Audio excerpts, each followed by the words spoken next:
who says Wakanda in Black Panther could have never existed?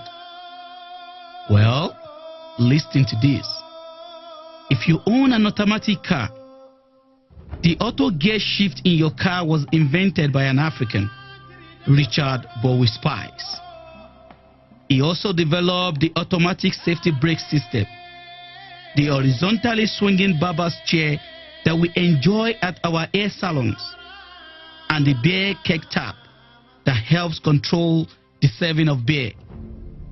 If you enjoy the automatic opening and closing mechanism of an elevator door, then give kudos to one of our African heroes, Alexander Miles.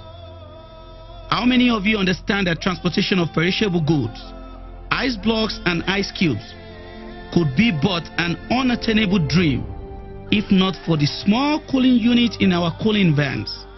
Well, thanks to an African, Frederick Jones, who invented the cooling unit. During his lifetime, Mr. Jones was awarded 61 patents.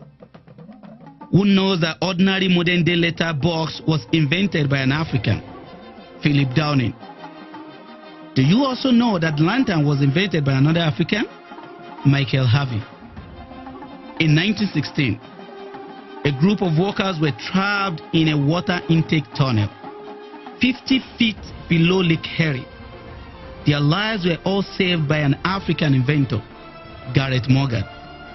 After witnessing many accidents on the streets of America, even though the first form of traffic lights were already in use, Mr. Morgan's improvement on the traffic light was what paved way to the great functionality of the traffic light we all enjoy on our roads today. Granville Woods, an African inventor, patented the communications between train stations and trains in transit in 1885. He was also honored for the invention of an egg incubator and had a total of 50 patents during his lifetime. Mr. Woods was often referred to as Black Edison. That was how great he was. When we all hear of the history of man in space, we never hear of Africans, but you know the truth. That mission was accomplished because of the brilliance of 3 female African mathematicians, thanks to the actresses who unveiled this story in a film called Hidden Figures. Have you ever heard of Otis Boykin? Well, he's an African whose invention continues to save millions of lives daily. He improved upon the pacemaker, a device implanted in the body to help regulate heartbeats. This improvement allows for greater control and efficiency of this life-saving device. Upon his death, Mr. Boykin had 26 patents to his name. As young Africans, we already know about Bill Gates and Steve Jobs.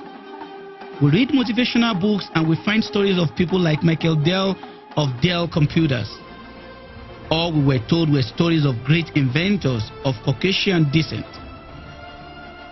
But never were we taught our own history, which affirms that black people are not inadequate, but powerful beyond measure, and can compete in medical, mathematical, automotive, and technological disciplines with the very best. We were not told of the great history of Dr. Philip Emeagwali, an African, a Nigerian more precisely, who invented the world's fastest computer. He is referred to as the Bill Gates of Africa. Mr. Emeagwali discovered the efficiency in the way bees construct and work with the honeycomb, and in 1989, he used 65,000 processors to invent the world's fastest computer, which performs computations at 3.1 billion calculations per second. His computer is what is used in the weather forecast and in the prediction of the global warming.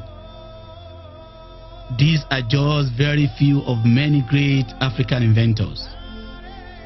It is beyond comprehension Why African schools don't teach courses that tell the history of great African inventors?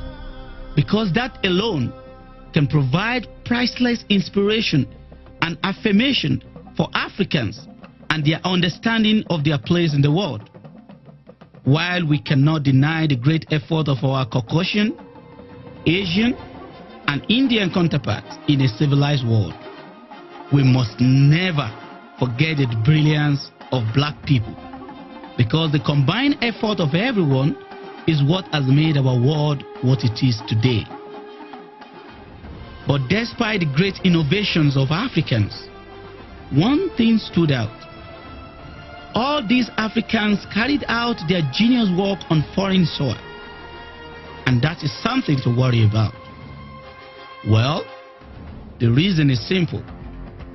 Put a shark in an aquarium, it will grow to the size of that aquarium. But put the same shark in an ocean, and there are no limits to its growth potential. As long as people in Africa still wake up to worry over what to eat, what to wear, where to live, fleeing from war and how to meet up with basic bills, it will be very difficult to have people focus their minds on doing greater things other than looking for daily bread. We hope that able Africans will someday be the leaders in African politics, rather than the many unqualified rulers we currently have. It is time we Africans become acquainted with our own history and begin to dream a bigger dream for ourselves and for the world. If you're an African, surely a film like Black Panther leaves you with the inspiration and hunger for greatness. God has made everyone equal and unique, regardless of the color of our skin. There is greatness in everyone. God bless you all. God bless Africa. God bless our world.